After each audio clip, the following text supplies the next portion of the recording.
Hello, Internet. I'm Chase Jarvis. Welcome to another episode of Chase Jarvis Live. I hope you've heard all the chatter this week about the special guest that we've got today.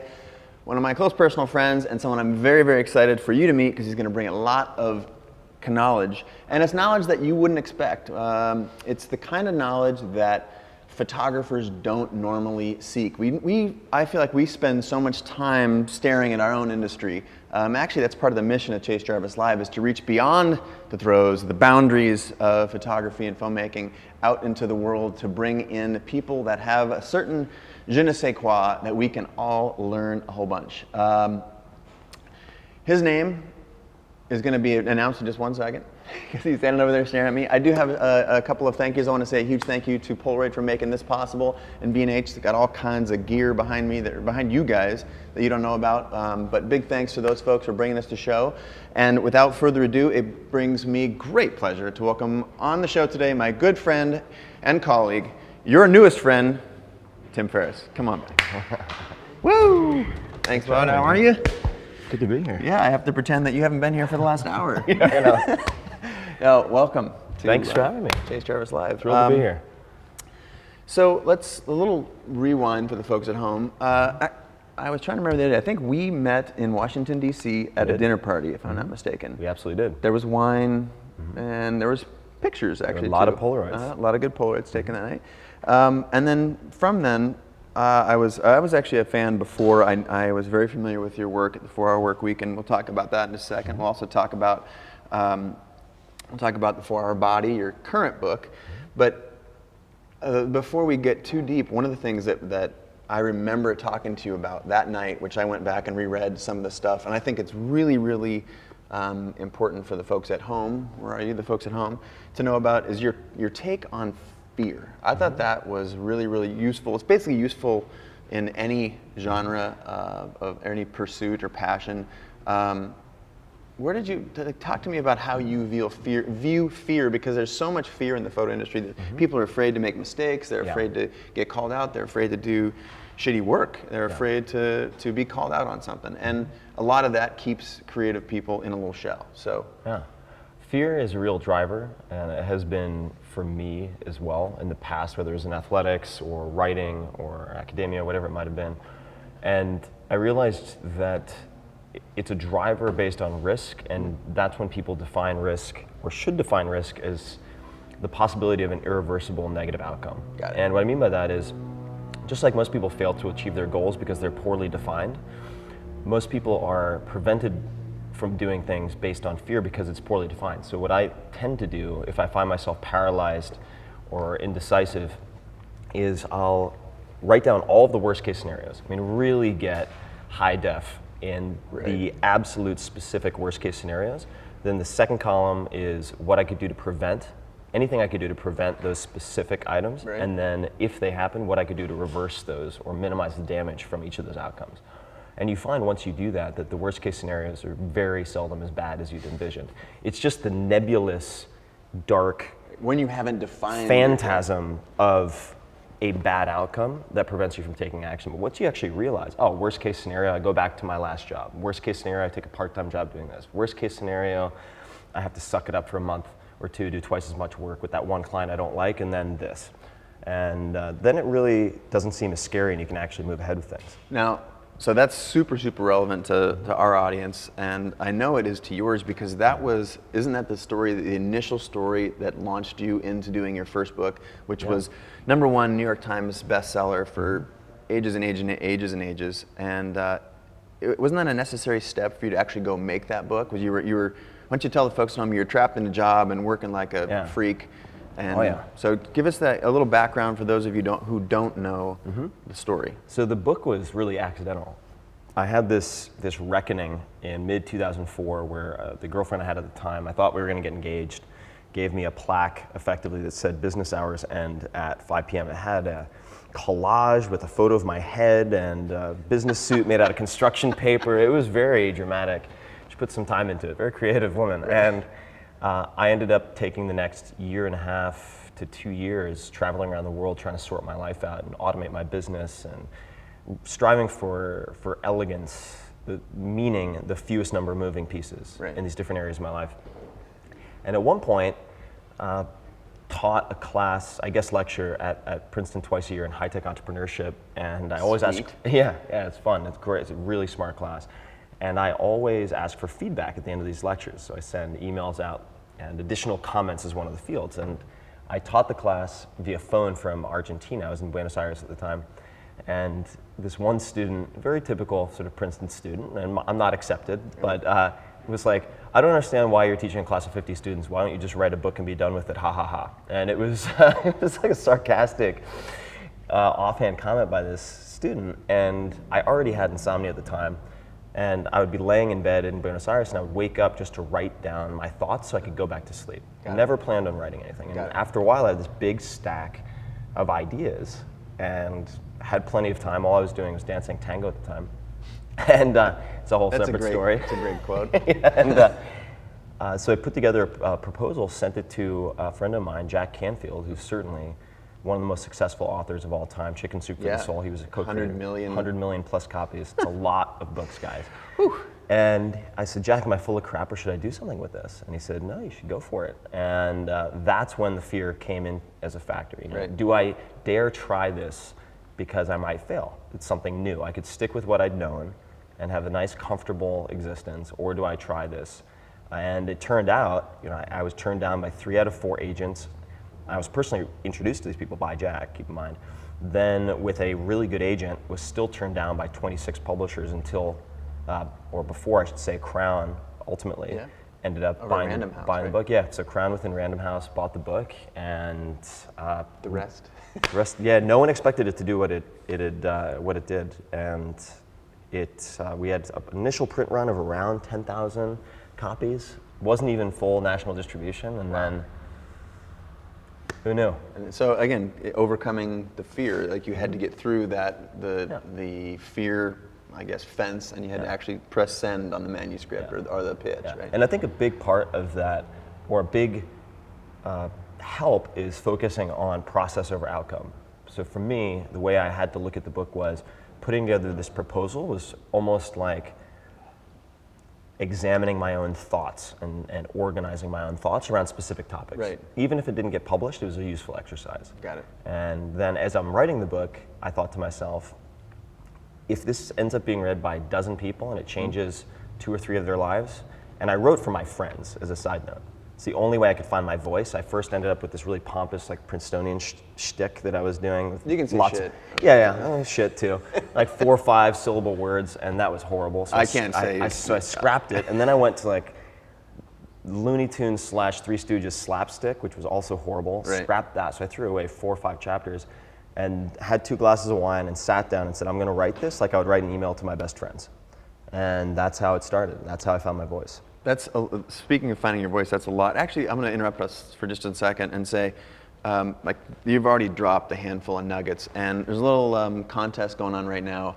Which camera am I looking at? There you go. There's a little contest going on right now. You guys know that I take pictures of my subjects, and we're going to have a little photo lesson later. But aside from that, I'm going to photograph Tim, and with this here Polaroid 600 SE camera, and we're going to pick someone who retweets a killer quote from the course. Just have to include hashtag CJLive, at Polaroid, and then the URL to send people here. And if any quote you guys want to send out, we'll grab somebody at the end, halfway through the show, and make sure that you get a signed Polaroid print, an original, a one-off by yours truly and this handsome gentleman. So look for nuggets, and I'm also trying to encourage you guys to listen to the things that Tim's saying, because there's a lot of knowledge in there. Also, we're going to be taking questions live via Twitter, via this little thing right here, hashtag CJLive. You can do at Chase Jarvis or at T Ferriss, 2 R's, 2 S's. You got it. Anytime. So we'll go to the phones, as I like to say. We'll go to the phones occasionally. But I'm going to go back to, like, so you pushed through the fear of not sending your book pitch, and then talk to me about the other adversity that you faced between launching the book and actually achieving success. Because photographers, Yeah. I know I personally experienced this, and I talked to hundreds of thousands of people online who are saying the same thing. Like, I got my first campaign, but it's been 2-3 months and I haven't heard from my agent, or I haven't heard any other deal. What keeps you going, and think of all the hurdles that you have to get to be successful. Talk about that. So I would just underscore specifically as it relates to publishers, and we can definitely come back to this. Sure. And I do think just as a side note, I think photographers are in a fantastic position to capitalize on what books will become. Right. Because the physical book is going to have to be art from this point forward. In any case, that's a separate conversation perhaps. No, and would you say it again? Because there's a lot of people there who don't believe that, and there's a lot of people out there who want to hear it. So I do think, and I think I'm in a fairly good position to know, it's one industry I know well, I think at this point, is the publishing industry, that photographers are very well positioned to capitalize on what the book will become, both in electronic format, because you can, let's just say, if you were able to adjust the settings in some fashion on a single photograph, or the depth of focus. On the electronic medium, you'll have a lot of options. And then secondly, in the physical format, the book will have to become art. So it's to remain relevant. And those books will remain relevant. People will buy books as long as they're beautiful. And there are few people positioned to capitalize on that like photographers. Right. And so, sorry, I derailed you there, but you got to get back into, you got to, there's a lot of hurdles. The trials and tribulations. Right. So you should expect that you need to shepherd your own success. What I mean by that is you have to remain involved in every step of the process if what you want is, let's say, the bestseller list, the this, the that, accolade, whatever it might be. And you have specific goals, right? Yeah, You're very goal specific oriented. goals. Like, I want to be in the New York Times bestseller list. Right. I want to have the #1 most highlighted book on Amazon. I want to. Yeah. So actually, that's funny. The one you brought up was funny. I'll just mention that you do need to be specific. And when I say specific, it seems cliched, but you need something that is numerically specific. You need a number, you need a timeline, and you need specific milestones. So in the case of, let's say, the New York Times. Sure. I never expected to hit the New York Times. And I'll have a quick anecdote about that in a second. But roughly, if you sell between 10 and 15,000 books a week and have them count in the right channels, you have a very good shot of hitting a national list, whether that's Wall Street Journal or the New York Times. But if you place all your eggs in one basket in 1 week, you could get hit by a black swan. You could have the Harry Potter of that week come out, and then you're screwed. So my plan always was to hit 2 weeks and to have at least 10,000 sales to the 18 to 35-year-old tech-savvy male demographic. So we're talking about some very, very specific goals. Really granular. Yeah, but that's cool because photographers don't necessarily think like that. They say, I just want to take pictures. Yeah. And what we're talking about, that's all the tweets leading up to this week were in part how to be successful in the photography business. And it requires some goals, and it's not wacky to actually set goals, and in Tim's case, very numerical ones. I want to have this many clients, and basically give yourself a goal and set a bunch of steps that it's going to take to get there. And it's not normal for us to think like that, but if you want to be in business in 1, 2, 3, 5 years, you have to actually do those things. And you were very specific with your goals. Yeah, and what I would say also is that it's not, I really want to emphasize, you don't have to choose between commercial and impact or commercial and artistry. I think that's a false dichotomy, and people sell themselves short by going after one or the other, thinking you have to do something that is really superficial to be successful commercially, or so artistic with zero promotion that 2 people see it, on the other hand. And I spend 80% of my time on content and 20% of my time on marketing. Because I think in a digital world in particular, whether it's the written word or the fixed image, your content is your best promotion online. When you do good work, the work spreads it on will its get own. shared. You will get shared, and that's the new thing, that's the new economy. And that if you're in the, let's say the artistic purist camp, if your goal is to inspire the greatest number of people, impact the greatest number of people, well, the greatest number of people requires that you learn how to get your product to a wider audience. And just a quick recommendation, and this can go for video as well as photography. If I do, let's say, a video on YouTube, and I'm using that, I use YouTube as my main host, then I will always have part of the story in the text that will lead people back to my site. Similarly, if you're using Flickr or a different photo hosting site, you want to have an additional piece of the story that leads people back to your site, so people link ultimately to, let's say, the post as opposed to the Flickr page or the YouTube page. Got it. And these are the finer details, but I'll make one book recommendation I think would really help photographers or creatives in general, which is the 22 Immutable Laws of Marketing. I review it before all of my product launches, and it's a very short book, about 120 pages. And I'll leave people with that. As photographers, they can't read good. Yeah, exactly. Now, so what's the general basis of it? There's 22 marketing tips? There are 22 marketing and positioning laws, rules, that use case studies to illustrate the differences between the two, whether that's looking at Hertz versus Avis, looking at Amstel Light, which created an entire category, so imported light beer, never existed before. Right. How you can be different as opposed to strictly better, as a way of establishing yourself and rising to prominence and increasing sales, notoriety, etc. But that's huge, especially for photographers, because the market is so rich with photography. There's so many people taking a lot of the same pictures, and differentiation is the key. Whether it's primarily through your work or the way you display and share your work, the way you talk about your work or create it, all of those differentiators are basically mission critical to get through the signal to noise ratio is just really high. Right? Exactly, because the barrier to entry to becoming massively successful, let's just say that's financially successful, the barrier to entry has never been lower, but the barrier to entry when you look at the sheer volume of contestants has never been more intimidating. And I think that the 22 Immutable Laws of Marketing is a very helpful starting place. Because these are principles, and there are very few effective principles for marketing, there are a million techniques. So you could have Tumblr, YouTube, WordPress, A, B, C, D. There's a new box of crayons every week. And you can't become obsessed with the crayons. You have to focus on the principles. True that. I love that. And again, it couldn't be more in line with what photographers need to do to get their work seen instead of, and again, it does in some way go back to the fear thing, because people, it's easy to hide in the crowd and say, my work's not getting noticed, I'm not getting hired, boo-hoo. But so you break through this fear by having a little bit of courage, and then using some of these techniques that you're talking about to differentiate. And for me, part of that was sharing information long before it was trendy to do so, like kind of revealing the black box of photography. And that actually drove eyeballs to my work, which then the work is ultimately in photography the thing that propels you to getting hired. You have to have all the other things that go along with it too, but getting eyeballs on your work is a big part of it, for sure. And I would also say, I have a friend, Eben Pagan, really fascinating guy who's built up a very successful online content business, entirely distributed organization, somewhere between 70 and 80 employees, all distributed.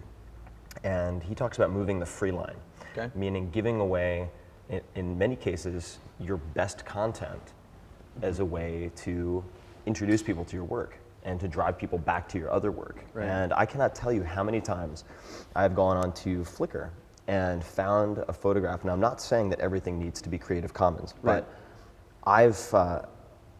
I want to introduce someone's photograph to a few million people, and I choose not to, of course, because it's all rights reserved.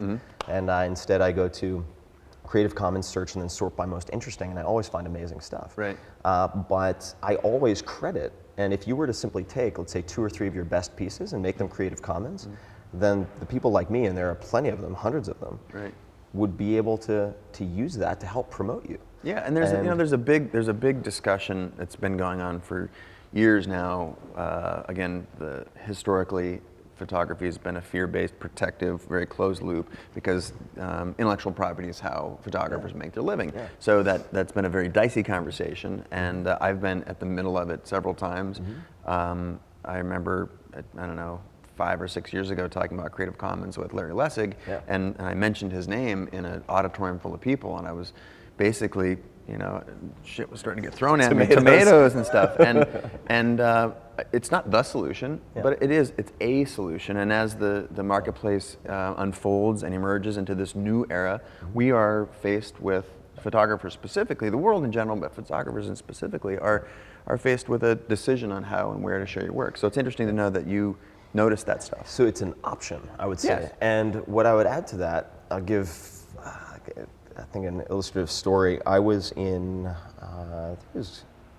I was traveling with Matt Mullenweg at one point. Matt Mullenweg, genius of a guy, good friend of mine, who was known as the lead developer of WordPress. So if you use WordPress, a lot of people out there use it. Nice moves, buddy. As I do.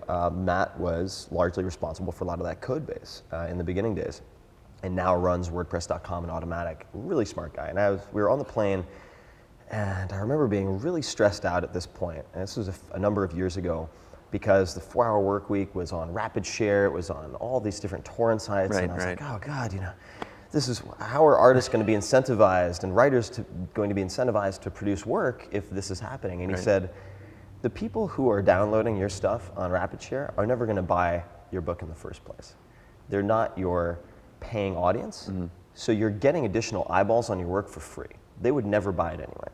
And when I thought about it, it actually made a lot of sense. And I thought to myself, all right, well, the user experience is really sacrificed in that. And I think photography, this is, we could get really futuristic about it, but I do think there are ways that photographers can maintain a better user experience with the paid version, whatever form that takes. Right. So I'd encourage people to think of unleashing some of their best content into that wild, whether it's Creative Commons or pirated world. Right. Because those people aren't your customers anyway. They're not the people who are going to spend $100,000 to get a blown up print and put on their living room. That's funny. Yeah, I have been said, Chase, you're a great marketer, and I've only done one direct mail piece in my life. Yeah. I've never had an email newsletter blast. I'm actually a horrible marketer. Yeah. But they were saying that, oh well, you've created an audience of people who pay attention to what you do, and I'm like, well, last time, I can't remember the last time when somebody from my audience was actually hired me to shoot a campaign. Yeah. What I get to do is have a great relationship with hundreds of thousands of photographers all over the world, but it's a different audience, and I would rather have the kind of the popular support and the engagement and the conversation with my industry, and let the effects of that trickle to the people who are actually licensing my work and hiring me for campaigns and commercials and stuff like that. So, and the other point I would make about, let's just say, the creative process with photography, this is true of writing as well. So when I talk to many authors, they say, I want to sell my book, I'm going to self-publish, and then on the back end make $2, $3, $4 million with these various coaching programs and whatnot. And that's completely viable. You can do that. Sure. I chose to take a different route up to this point with traditional publishing and so forth. And part of the reason was that I viewed my network as the end goal, not as the means to the end. So people will say, who should I meet so that I can promote my book later? Who should I meet so that I can sell more books later? And the way I think of it is, how can I write my book so that I meet these following people and develop these following friendships? And what I've found is that when most people think of income, I won't get too esoteric here, but it's a means to the end. In other words, people don't want $1 million in the bank per se. They want what they believe that provides them. And if you use your teaching as a way to attract a certain audience, even if, I know plenty of people who have read my stuff and never paid for it, but they happen to be, let's say, one of the best hackers in the US or in the world, and then reach out to me and they're like, sorry dude, I'll be honest, I didn't buy your book, but I really love this chapter, let's grab a cup of coffee. And that's fine to me.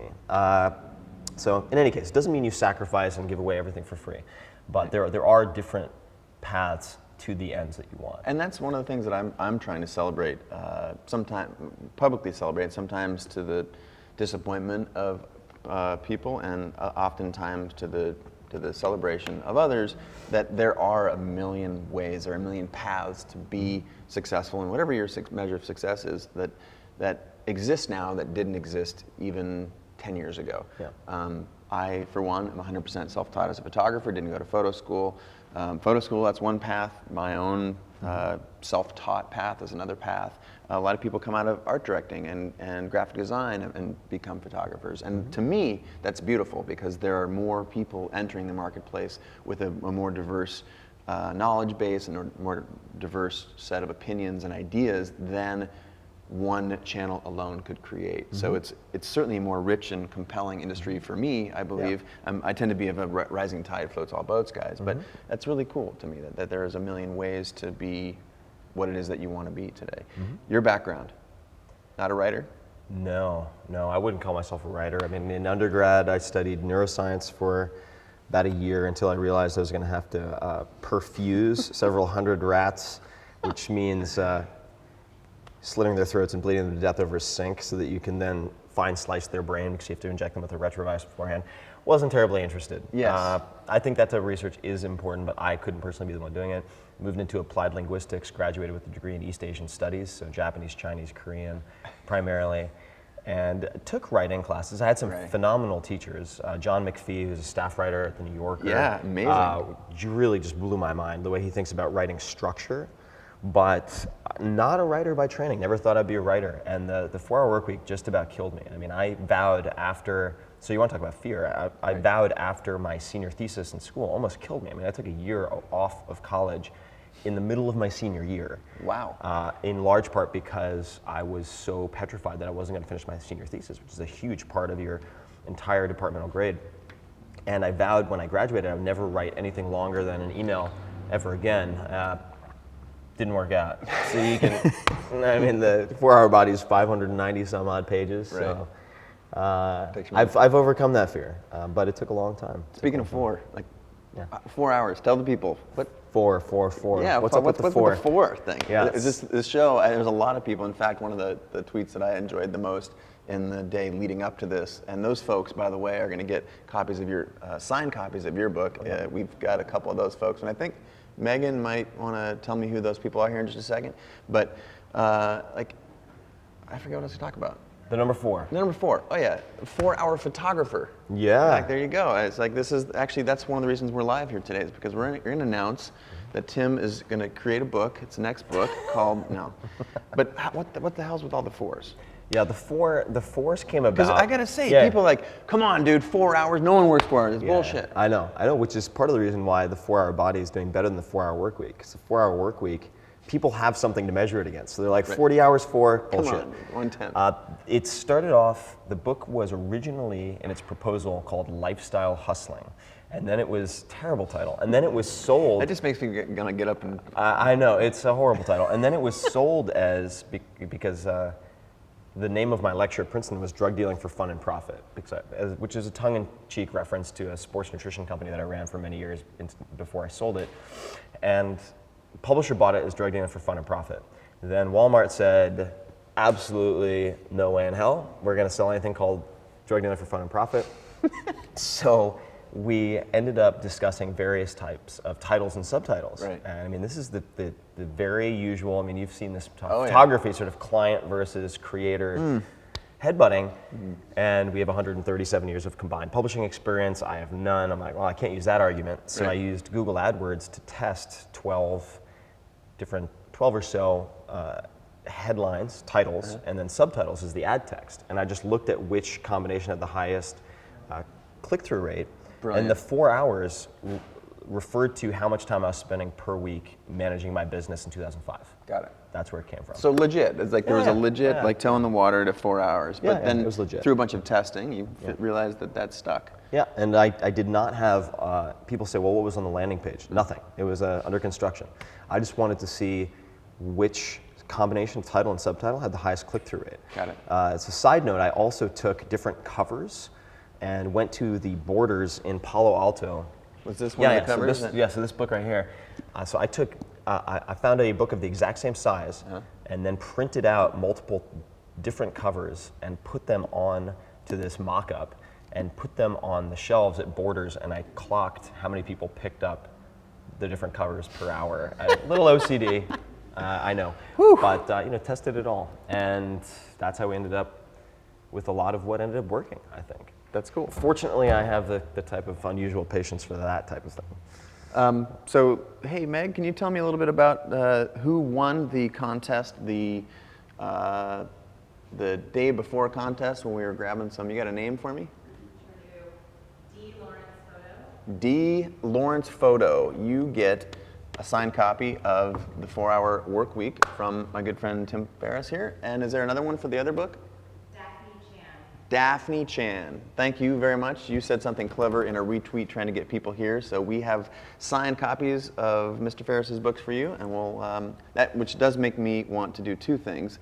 One, remind you that I see these quotes that are just pouring out. I got a little support staff over there who's grabbing what they think is going to be the best one, and you're going to get a signed Polaroid. Who's that, Meg? We got one of those, or is that something you're working on still? Still working on that. Okay, cool. I want to go to the phones and answer any question that you have for Mr. T. Ferriss or myself. What do you got there? You got one you pulled up? Wow, lots of questions. Thanks, everybody. Let's see here. Questions. Let me try to find a question. Yeah, mostly just. Okay. How is Tim liking the micro 4/3 camera? I might be reading that incorrectly. I'll let you. No, you nailed it. Understanding exposure. So I have been experimenting with photography, and have. Which is one of the reasons you're on the show. Yeah. I mean, you got a lot of wisdom to impart, but in New York we connected. I don't know. And then I went running around with your camera, taking photographs of baristas. And I ended up grabbing an Olympus. I never get this right because I keep on thinking R2D2. What was it? EP2. EPL2. EPL2. With a Lumix Panasonic Pancake f1.7 lens, which is awesome. Yeah. Really. Like a 20 millimeter lens? Yeah, 20 millimeter. Really just made the camera for me. Cool. Very shallow depth of field. And I've been having a blast. I've been taking hundreds and hundreds and hundreds of photographs.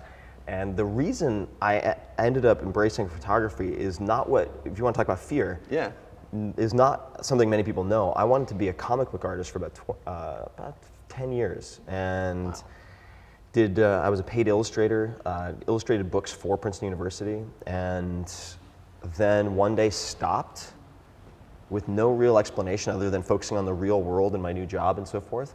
That's a shitty reason. It's a shitty reason. And then when I went back to pick it back up, my skills had atrophied so much that I continually quit. I continually put it away.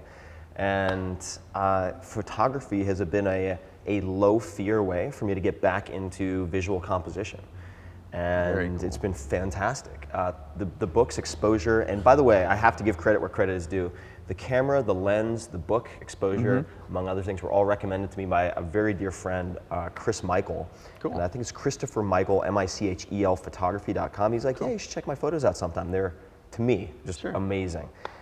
And I've been having a blast. I'm really enjoying it. So for people who are looking for a small form factor, which I was, so I could travel, and are willing to zoom with their legs, it's a great combo. Really, I love that. Yeah. Be willing to zoom with your legs. If that doesn't get retweeted, I will pull my eyelashes out one by one. And it makes you interact with your subject matter too, which if you want to talk about addressing fear, like it's one thing to take a shot of somebody from 150 feet away, but when you have to mosey up. And that's like moving your legs. That's the best way to get a good picture. Get a picture that's different than a picture that somebody else would take. And a pancake lens forces you to do that. I'm a huge advocate of actually moving. And when we were talking in New York, I remember you were watching me take shots, and I'd spend so much time framing, take a second, and that was it for whatever piece of subject matter. And you're like, look, let's get something straight. Let's get something straight. What you need to think about is, as an example, if I went outside, we were at the Ace Hotel, to take shots of a car, I would take 100 shots of that car, 100 shots of that hubcap.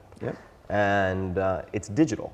You don't have to worry about wasting film. And so I've become much more aggressive with the number of photos that I take. And it's definitely improved the result, the outcome. Absolutely. That's the dirtiest secret in photography is you got to take a hell of a lot of pictures to get the ones that you want. And when you look at, you do a good job of modeling, like you look at a successful way someone has done something, launched a book, for example, and you study it and you imitate it. Applying, of course, your own parameters and whatnot. It's the same thing. Look how a professional photographer approaches a subject. The belief is that we just walk up and take one picture and walk away. We nail it. But in reality, we're motor driving at 9 frames a second, or shooting several pictures, a roll of film, 50 pictures of one subject, especially if you've traveled halfway around the world to see it. Yeah. And that principle is largely neglected by the general population. Yeah. And that's the number one thing that I always say when, how can I improve my pictures? Take more of them and move your feet. So another tidbit perhaps, which is going to seem very primitive to I'm sure a lot of people, but I've also ended up using my iPhone a lot for photography because of the positive constraints. I can't get lost in the settings. I have to pay a lot of attention, pure attention, to my surroundings and the framing and the composition. Right. And what I've also ended up doing is taking very wide shots, not playing with the zoom at all, and then double tapping to zoom in and sliding it around to experiment with composition. Beautiful. And I've had a blast with it. I've had a really, really good time with it. I was a very early advocate about that because of the same reason you mentioned. I get to travel all over the world with the fancy equipment and a big crew, and you do so to take 1 or 2 or 3 or 5 pictures for a campaign. And at the end of the day, something that had just one button, and when the iPhone first came out, and it was just 2 megapixels. Yeah. And so one of my favorite projects that I've done personally is shoot a book's worth of material on a 2 megapixel iPhone, because it was just one button, and that was even pre-app. Yeah. So Before you could fuss with it. yeah, before you could mess with it, and I loved it, and I still do. Obviously, with the best camera paradigm. There's a photo. Perhaps you can fill in the gaps here, but it was taken with an iPhone. It was either in, I want to say, Tunisia or Egypt, of a couple kissing with riot police in the background. Oh, that was actually. I think it was uploaded on Instagram. I think. Yeah, that was. Won a ton of awards. If I'm not mistaken, that was from the riots up in Vancouver. Oh, it may have been in Vancouver. Yeah. A couple was laying down, kissing, amidst the riot. Yeah, very famous photo now at this point. So let your mind steer the equipment, not the other way around. It's coming from an aspiring photographer. He's only picked up a camera like a couple months ago, and you've already got it right. So I just noticed another question that I think is a really interesting one. It's from Jackson Scott, 327. And it's a very simple one. It's applicable to everyone, and it is, where does all the energy come from? I read a tweet earlier this week. Tim Ferriss and Chase Jarvis on the same stage. Everything's going to be so positive, and there's going to be so much energy. The optimism's going to blow the roof off. I saw the same tweet. Something like that. So that's just a mechanism that I choose to live my life with, but I think it's a really valid question. Where does the energy come from? Does it come from? Are you manufacturing this somewhere? Are you what's driving you as an author, as a human being? Is it you desire to learn a million things, languages, kickboxing? I mean, where does the energy come from? Because I think people who don't have it want it. So it's perhaps the opposite of what a lot of people would expect, and we may get our energy from different places. But for me, the practical pessimism is really important. Meaning, I spec out the worst case scenario. So if I pick up a photography book and I'm like, oh my God, I would love to reach out to you or to Michael, who did the Outside Magazine shoot. And I'm like, oh God, he would never respond to me. Why would he talk to me? I'm not going to bother. What's the worst thing that could happen? And if I want to try projects A, B, or C, what's the worst that can happen? Right. And really going through that list. How do I prevent these worst case scenarios? How do I address them if they come up? How do I get back to where I was if all things fail? Is a very important element. The second is people like you. Honestly, I really think your network is your net worth. And another way to look at it is your net worth is what you have when everything else is taken away. That's beautiful. And the energy comes from that network. Right. And for my, I guess I'm speaking for myself, and you can jump on this bandwagon or not. It comes from specifically doing something that I give a shit about. That I'm passionate about. It's easy to have energy if you're doing the thing that you want to be doing more than anything in the world, whether it's writing a book or learning to tango in Buenos Aires or for me, take pictures for a living. And if you put yourself on that path of passion where you're actually doing those things, the energy is just inherent in the thing. So I mean, you get knocked down, you got to get back up. All the same rules apply, but it's so much easier for me to be a freak like I am here, just bouncing around and talking about photography, because I actually care about it.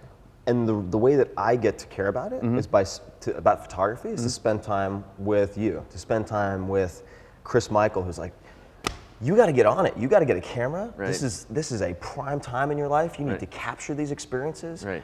people will love it, and if they think you're some narcissistic bastard, which might be the case, then you take photographs of them. You know, don't have them take photographs of you. Take photos of these people around you, and he just got so excited about this passion of his that it was communicable. It was I caught the bug, and I want to spend time around people who, I don't care what it is, if they're passionate about, you know, recycled tires, whatever it is. Like if they're like, my God, I want to tell you about recycled tires over this magnum of wine. Like I'm going to tell you why this is so awesome for 20 minutes. Right.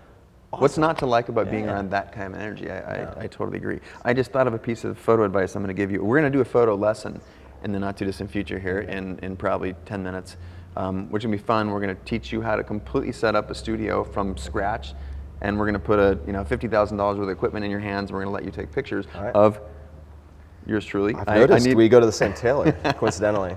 So I'm looking forward to that. But in the meantime, I'm going to harken back to one of the conversations we had that you already referenced at the Ace Hotel, and I gave you, I think it was, I gave you a little point and shoot, and you walked away, and I saw you. You were gone for like 10 minutes. I think I was on the phone, so you started taking pictures, and when you came back, I was like, oh, can I see? And there was one picture on there. Do you remember that? I do.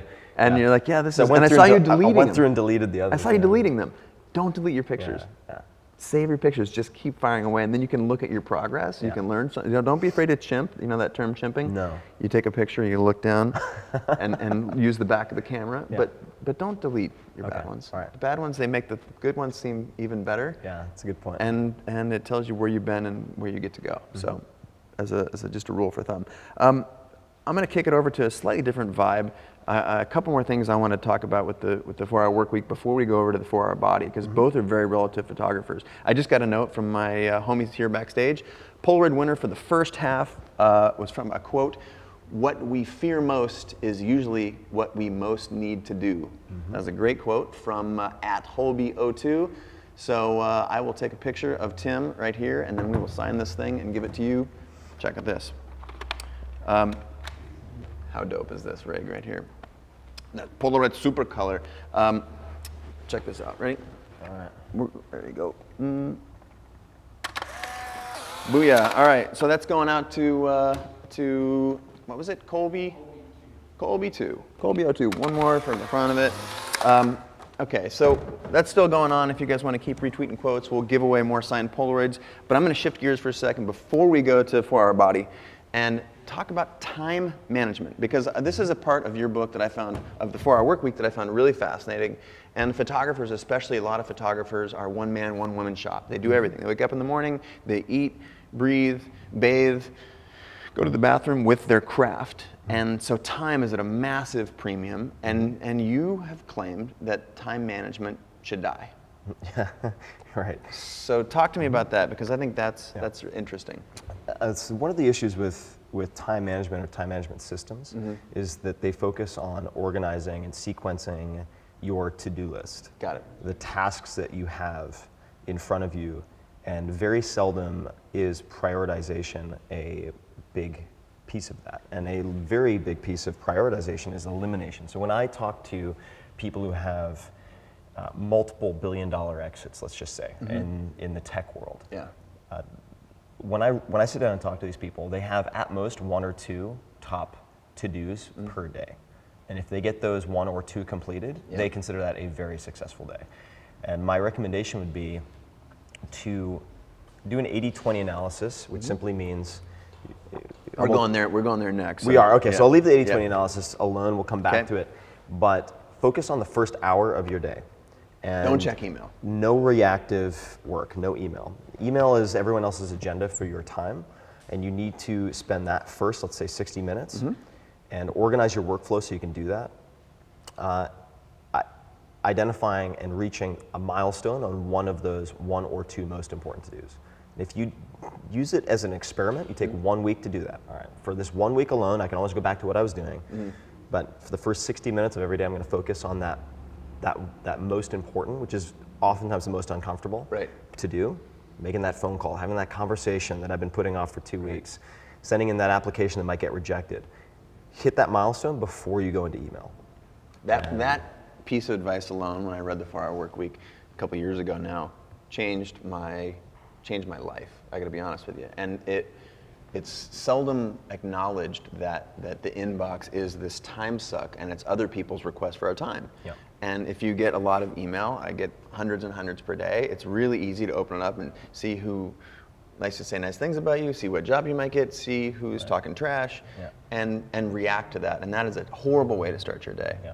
And just by simply flipping that on its head and owning that time, when I was typing up the blog post that was announcing that you were going to be on the show today, I said, some of the things that Tim has taught me literally changed my approach to the business side of photography, and that was one of them. Super, super simple. Very simple. Another one is the 80-20 principle. Pareto, right? Pareto's principle. Pareto's principle. Pareto's an economist, an Italian economist, long ago forgotten, except by the people who live their life on some of his basic principles, which the 80-20 principle. So I'll let you talk about that. Yeah, so the 80-20 principle really completely changed, and I don't use this word much, but my paradigm of how I assess opportunities, problems, customers, products, everything. Let me put you on pause here, because this is, for anyone out there who's wondering what the 4-hour work week has to do with photography, these things, this is the business side that is incredibly valuable. Most of us don't want to be business people. We have to in order to have a successful career, or a career that'll allow us to keep doing this. We have to pay our bills. And some of these simple, some of these very, very simple tips make that more, make it easy to be more successful. So back to 80-20. Right. So the point in my life where this became very relevant was the mid 2004, moving into 2005. Specifically, applied the 80-20 analysis, 2 questions to my entire life, and that was, what are the 20% of inputs, people, products that are producing 80% or more of the outcomes that I want and the happiness in my life? And then what are the 20% of my clients, products, activities, people, et cetera, that are producing 80% of the headache, anxiety, unhappiness in my life? And when I looked at, when I paused, and I had to take a day off to do this, to take an afternoon or day to sit down and say, wait, instead of just shoveling more coal into the fire on a runaway train, let me stop to see where this train is going, who's on the train, et cetera. And I looked specifically at my wholesale customers. At the time I was running the sports nutrition company, and I'm not gonna get the numbers exactly right, but 120 wholesale customers, I identified that fewer than 10 were producing 90% plus of the profit. That is remarkable. Right there. And the highest maintenance customers, there were 2 of those 10 or so were professional ball breakers, and I'd taken their grief as a cost of doing business. And then the remaining, let's just say 110, were extremely low yield and highest maintenance. And I spent my time chasing those customers because I felt I had to do something between 9 to 5. Right. Not recognizing that that's just an artificial structure that we've imposed for social convenience, to have everybody at work at the same time. And I made a few very quick changes. The first was I sent an email to all of the low yield, high maintenance customers, with the exception of the 2 ball breakers who were producing a lot of income. I'll come back to them. And I said, from now on, here's the process. If you want to place an order, here's how you do it, here's who you contact. And then I put them on autopilot. If they had a serious problem or placed an order, I would, of course, process that and deal with it. Otherwise, didn't contact them. And then within the group of 10, the 2 ball breakers, I sent them, one was via phone, one was via email. I just said, moving forward, this is how we're going to handle orders. If you aren't able to follow A, B, and C process, which would have eliminated them being able to give me a headache, then I'm happy to recommend and refer you to a competitor. I didn't say competitor, but to another supplier. One opted out, said, go fuck yourself, basically. And then the other completely did a 180 about face and was on best behavior from that day forward. That then enabled me to focus on these, the 20%? The 8 who remaining, and I could identify the commonalities and increase their order size, increase the frequency of their ordering. And the long and short of it is, all of the stress and anxiety and self-flagellation that I'd been experiencing at night went away, because it was from the carryover from those negative customers. Right. And profits increased, I want to say, 50 to 60% within the span of less than 1 quarter. So let me summarize for a second. You fired 90% of your clients. Yep. And you made more money and were happier. Absolutely. Okay. And one more change I want to emphasize is I recognized I was dealing with a lot of the minutia of decision making. And there are a lot of analogies that could be applied to photography. In this case, it was customer service issues, and I sent an email to my outsourced partners, fulfillment centers, call centers, and I said, if you can fix a problem for the client for less than $100, I don't want to hear about it. Just fix it, log the decision in this Excel spreadsheet, and I'll review them like once a month, once a week, once a quarter, whatever it was. And my customer service time, the volume of time spent on that went from 40 plus hours a week to less than 2. Just like that, because I empowered people to make decisions. Beautiful. And to make small mistakes. Yeah. And over time, that $100 threshold went up to $500,000. Wow. And never had anything remotely irreversible that happened.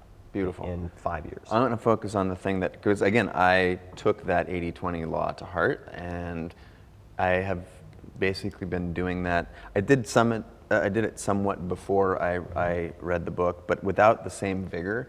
And so I took that same principle, and at the end of every year, and photographers, you should do this, because the 20% of the people who pay you to work are amazing customers or clients, and probably 80% you run around, there last minute changes, the shoot's moving all over the place, whatever it is, and whatever line of photography or filmmaking you're in.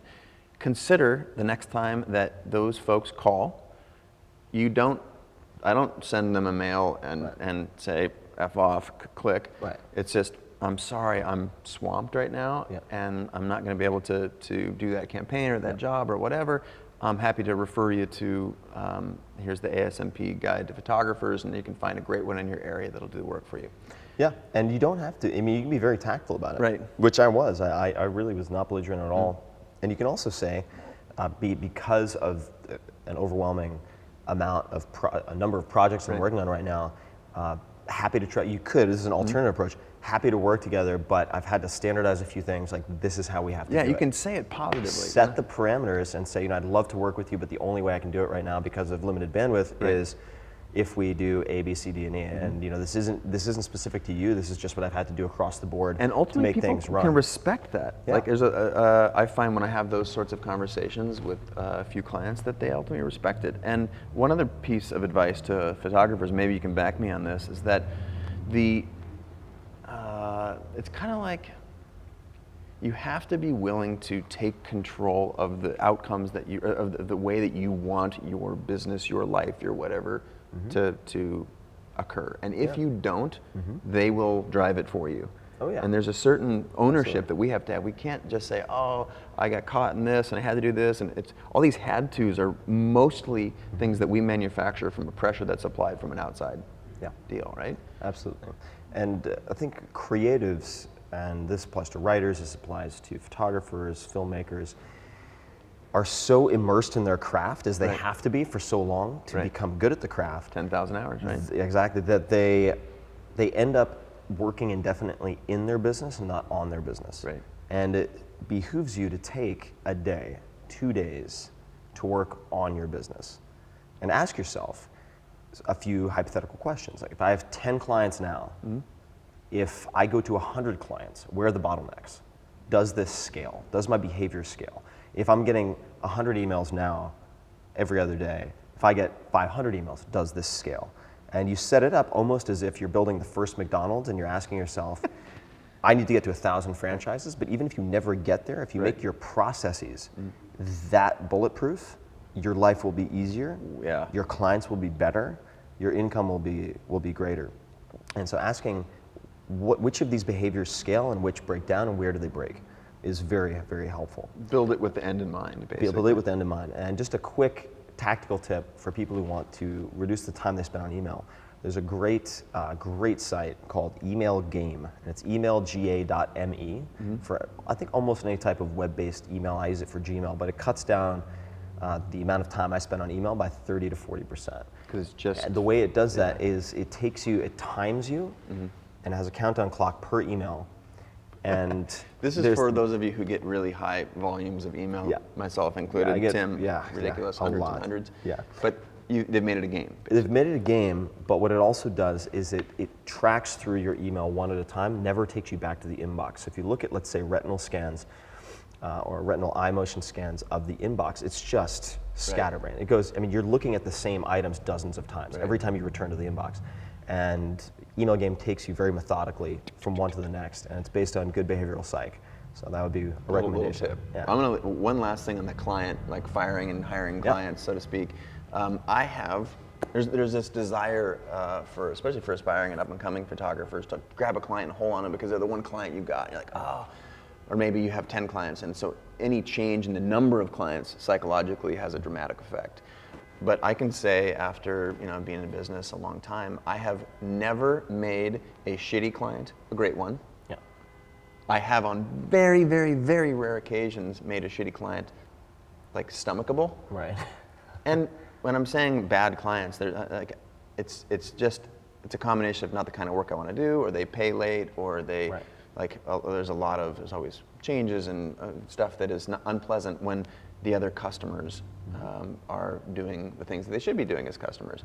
They know their business and know how to interface with photographers.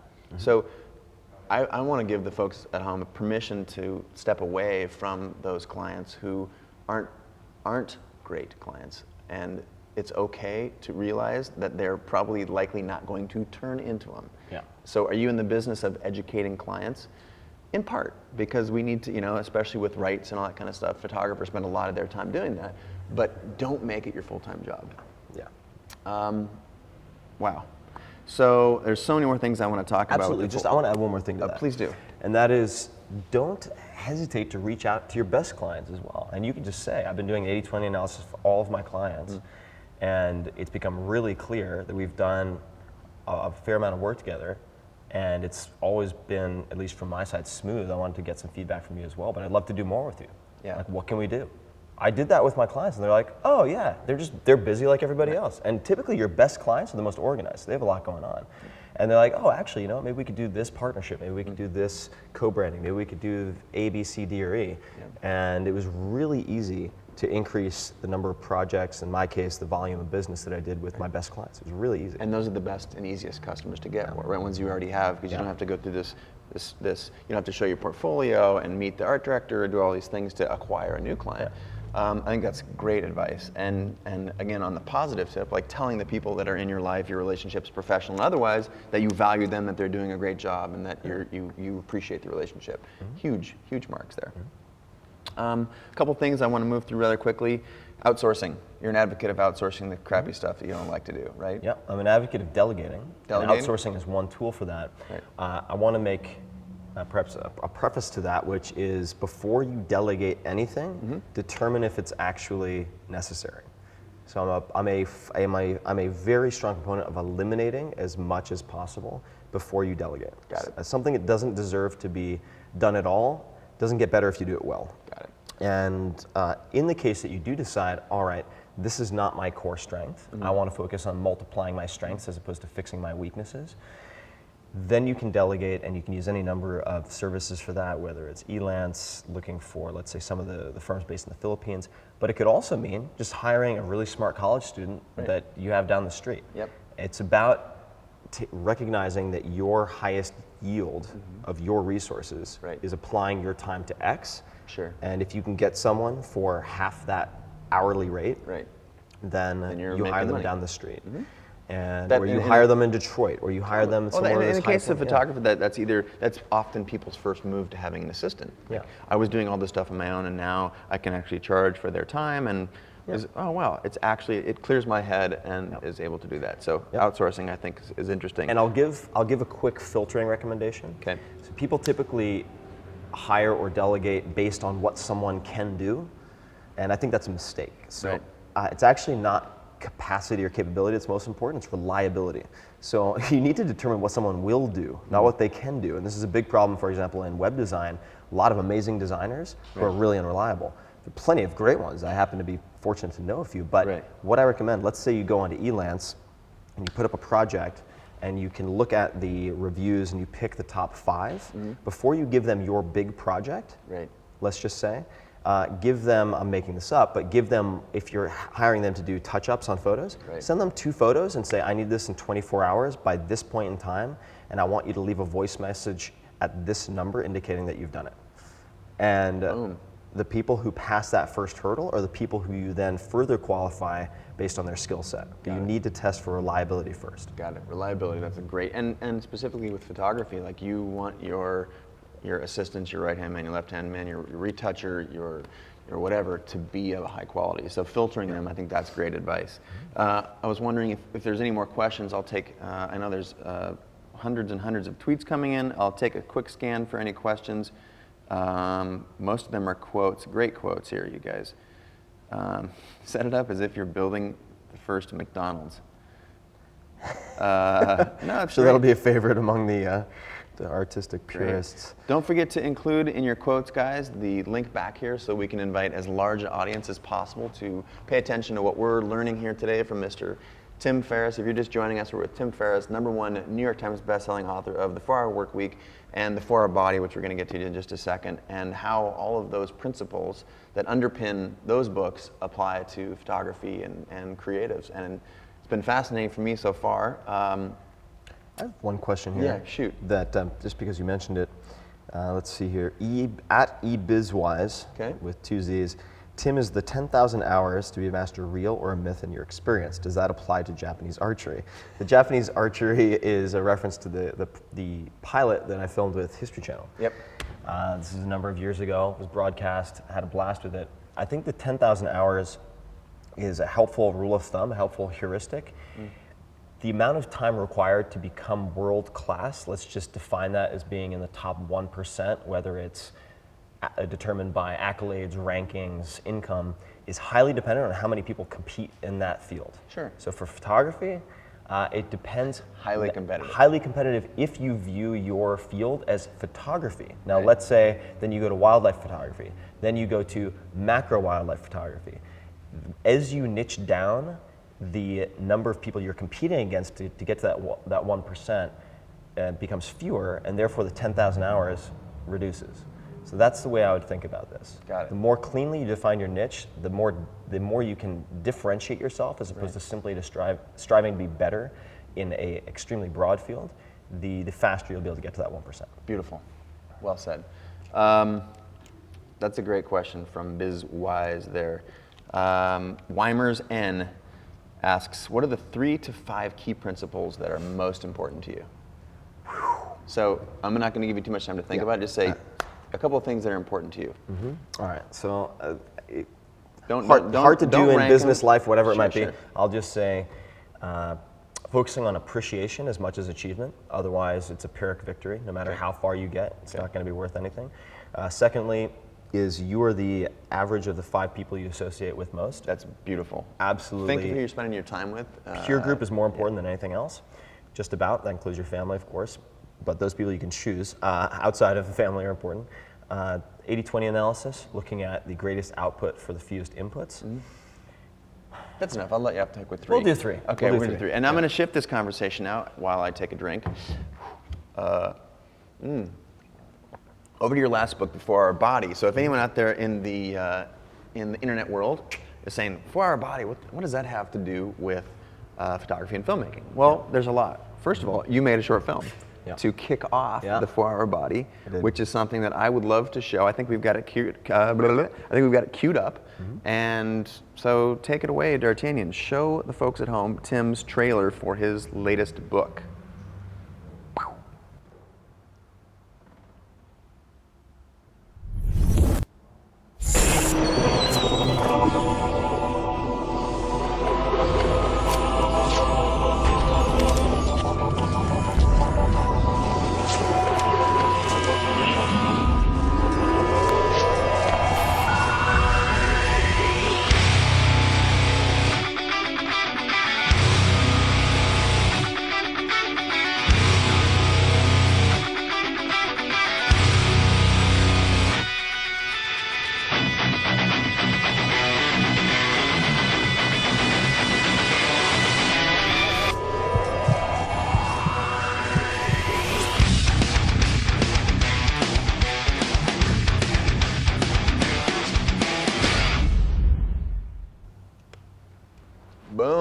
Boom. Yeah. How sick is that? That was a blast to make. It was so much fun. It looks like it. Now you're stepping into our line of work, man. I Yeah. love it. I love it.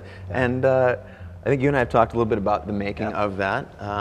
First of all, a couple obvious things that I'll state.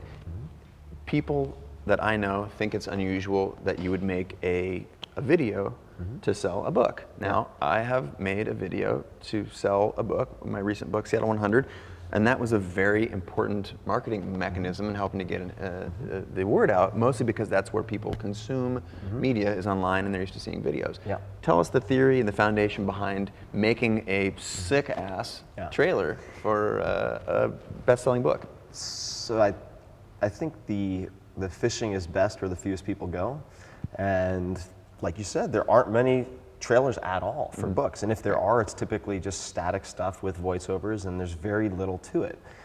And I asked myself, what if we were able to make a trailer for a book that was like a Hollywood movie trailer? Number one, again, going back to the process over outcome, I just felt it would be a blast to do. Right. And ended up working with a phenomenal guy who really led this entire filming and editing creatively, Adam Patch. Cool. AdamPatch.com, amazing. Shout out to Adam. Yeah, Adam's fantastic. And it started with storyboarding, so I had a chance to get back to my roots with the comic books. So did all the storyboarding, and it was two days of a full shoot. And we really didn't know what the outcome was going to be. I mean, really had no idea. And we had some versions of this, early versions that were terrible, primarily because I wanted to stick a few things in that ended up looking ridiculous. Right. And we bobbed and weaved, and it came down to the last minute. And the last minute piece was actually the music. Could not have foreseen how complicated Absolutely that would crucial. be. Crucial piece. Yeah, it's a crucial piece of the puzzle. We looked at it and I was like, oh, we'll just get permission from, I had some contact with the band. Sure. Loved Seven Dust, had some contact with the manager. I was like, oh, this will be easy. No, they're like 6 different authors of the song, and then you have 3-4 different companies. It was very difficult. So just a side note piece of advice would be, have original music done. Yep. Just Original music is cool. You can do it for $500 if you find someone who's scrappy and wants to make a name for themselves. So we had backup tracks in that case, but it was part of being different, not just better. And so it Be different, not just better. yeah, so created this trailer, had a blast doing it. My favorite YouTube quote was, "That's the most agile pedophile I've ever seen." The parkour guy. That mustache was Yeah, Brian Orozco, awesome guy, amazing Sweet. parkour athlete. But the best part of "That's the most agile pedophile I've ever seen" was that it was PETAFILE, which I thought was great. Nice one. Yeah, very, very good. But I took that video and then offered the exclusive of that to Huffington Post Books. Got it. So keep in mind, if you create something awesome, perhaps the best place to debut that is not to the audience you already have access to. And it ended up taking the book from around roughly 200 on Amazon to 30, and it stuck around that level for the rest of the launch, which was great. So it really had a big impact. Again, and that's a testament to the people in the audience who are out there creating great work. That work has sticking power. If it's great and you can get it out there at any sort of scale, it will help drive people. And you said earlier that the folks that you collaborated with on the video, they've seen a lot of positive response. They've got a lot of other work as a result of doing something interesting for you. Of course, it was paid and all the good stuff. You guys had the proper arrangements, but it's another example of the first time in the history of the world where creatives like me and you and the folks at home don't require permission to make stuff and share it. You didn't have to get a broadcast TV. You didn't have to get that thing placed. You guys made it, you put it out there in the world, and it was successful, whether that's based on driving results or views or whatever. Or just having a blast. Or having a hell of a good time. And the side effect, which is a primary benefit of trying to do something first. Like I wanted to be the first. I was like, I want to make a Hollywood movie trailer for a book. Never been done.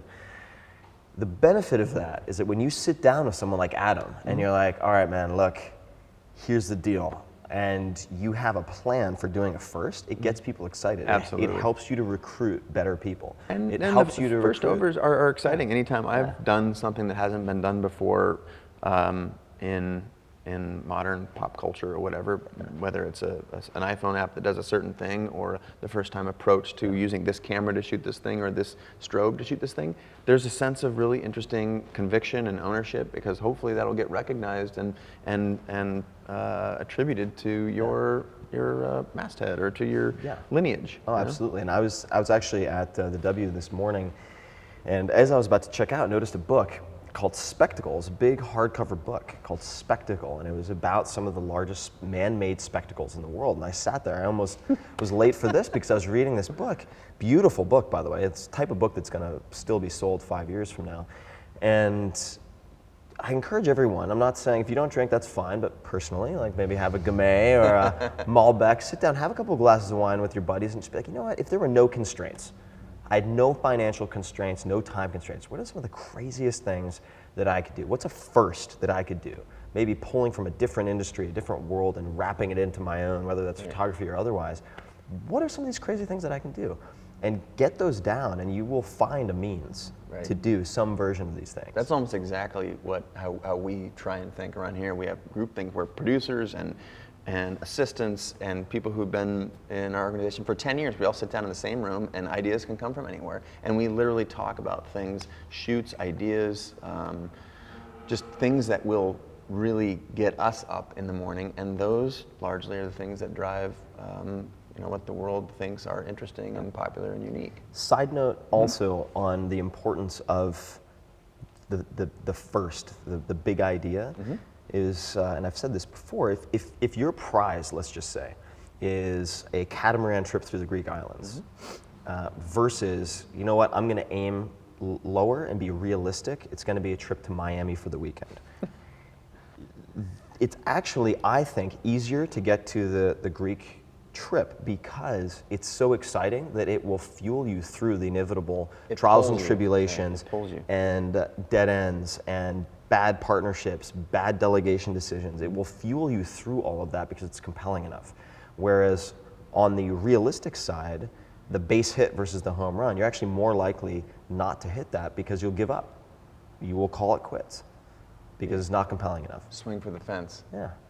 And every once in a while, man, it's like call your shot and just go for it. And also don't be afraid to fail if you hit it into the wall, right? Or you ground out. Because you're thinking big, and thinking big, if you can get in a habit of thinking big, then something's bound to, as you said, pop. Oh yeah. All right, so we're about an hour in. We've got a little bit of work ahead of us. So you call yourself a human guinea pig in the 4-Hour Body, which again, if you haven't seen these books, I'll hold them up here.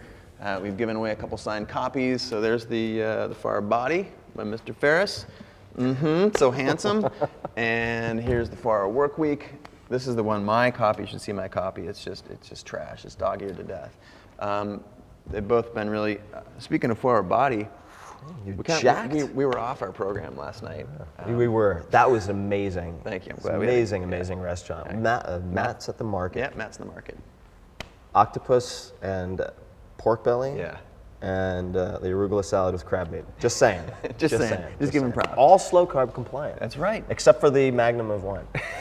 So we have to shift gears, and what we're going to shift gears into is you being a guinea pig, not in the body, injecting yourself with stuff and taking things you're not supposed to take by, as told from doctors in Peru, but photographically. So I'm going to give you a photography lesson. Okay.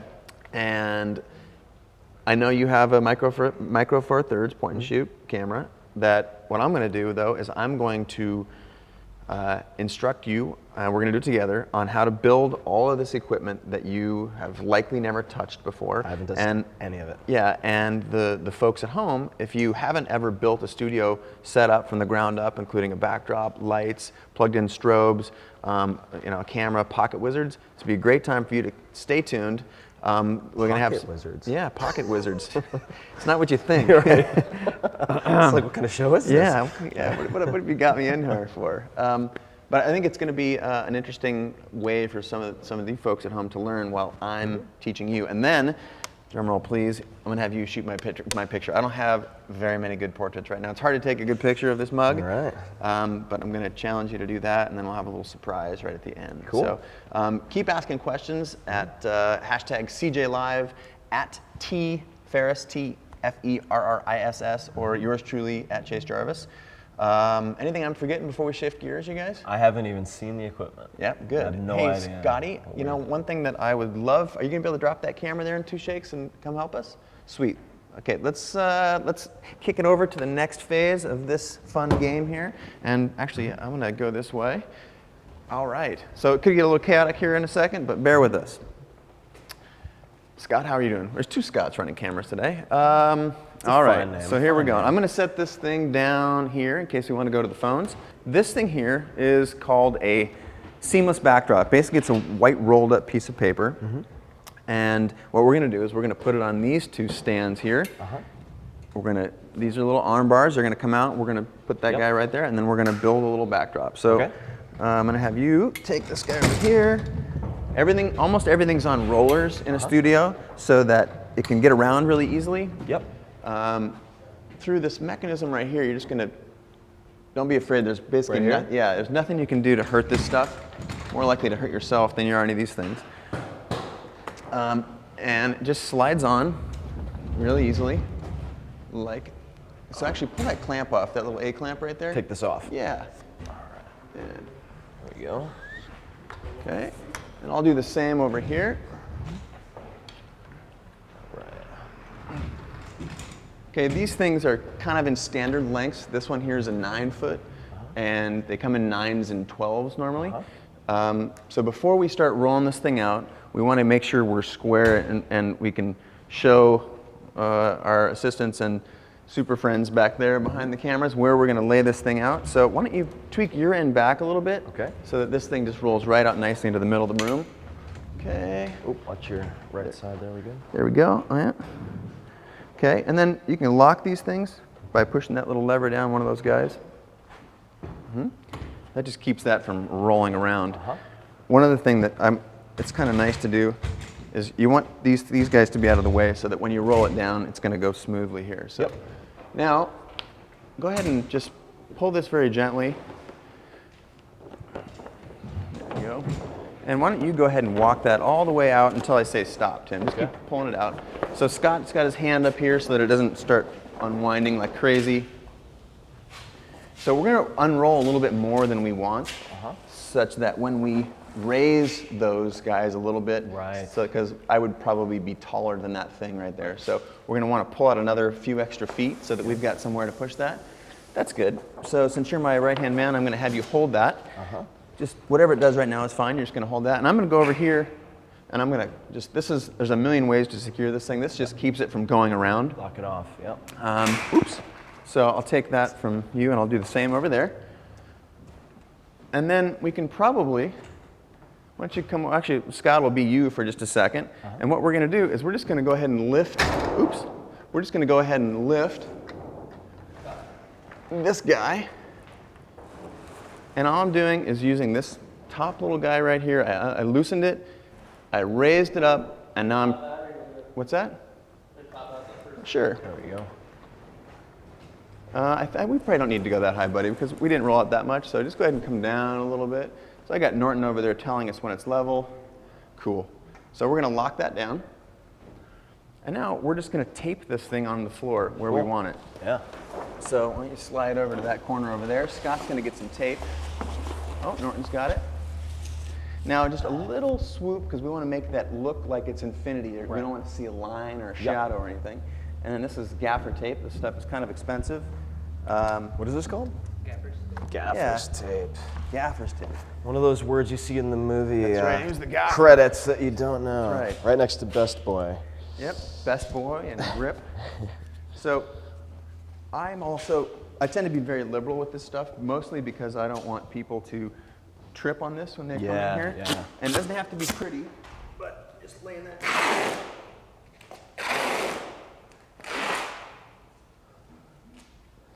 And you do the same thing with the side. Actually, why don't you get that side over there?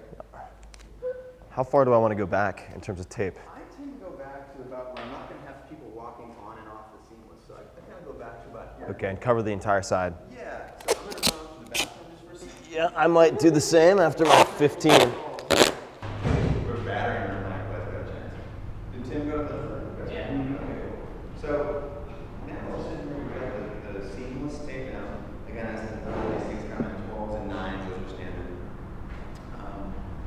what Tim doesn't know is the lighting stuff, and we're going to set that up next with my good man Scott here. So we're going to wait for him to come back. But generally speaking, we're going to set up a 3-light setup.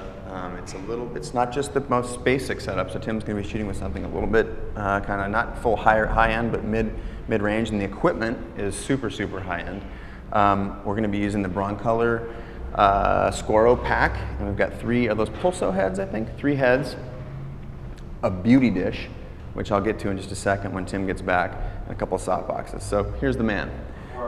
The 4-hour bladder. Okay, so if you look at the stuff that we've got left, we've got a bunch of light stands, we got some lights. This is basically a pack. This is the power source for the flashes. And it's not just like the flashes that are on your camera. These are big behemoth ones. So what we're going to do is I'm going to let you plug this guy in, and basically that guy just goes right in there according to that plug structure. And what we're going to do now, there's a bunch of ways you can actually build this equipment. I like to put the light on the stand first, and then I'll do the first one and show you the others. Basically, it's just this little screw here. You back that guy out, and then you can make sure it's seated all the way, and you can see you want to get it on the other side of that little knob right there. So that's seated, and crank that on like that. You want to do that with that guy right there.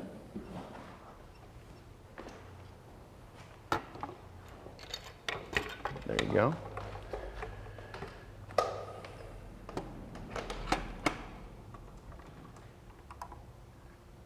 Cool. All right. So now these, you can see this is a strobe head, and this strobe head has a cable, and that cable is going to run back and plug into the Squirrel pack there. These things travel with little protective coverings on them, because underneath there's just a very expensive fancy light bulb. Right. So there's a little mechanism here that it slides back. That allows you to rotate this cup into a position where it will pop out. Yeah, now rotate, there you go, just like that. So that exposes the bare bulb. These things then go in the box probably behind Scotty. Thanks. And Scotty's already put that other head on for us. All right. I will also, actually I'm going to hold off on that for a second, and I'm going to do, now we're on to the lighting modifier. So this is not going to create a very attractive kind of light. Right. It's going to be really harsh. So we have 3 modifiers today that we're going to put on them. One is called a beauty dish. And the other 2 are called soft boxes. So this is a soft box from Chimera, which is a great manufacturer. And basically it's just this fabric that has a beautiful white, soft light source. When we fire a strobe in there, it's going to create a bigger light source, which is going to create a softer source, and it makes skin and things look very flattering. So basically these just plug, if you didn't have this thing partly assembled, we're saving a little bit of time here, but basically these rods just click right into here, and then this is called a speed ring, and this is what's going to allow us to attach this particular softbox to this light. Yeah, so you can see it is the same attachment, and so you can imagine if we had a different brand light, for example, this mechanism for connection would have to be different. Right. So these are very specific to the kinds of lights that we're using. This is the Broncolor speed ring. So then it's super easy. It's kind of like building a tent, but it's even easier. You just click those up into place like that. Right. To get the tension on Yep.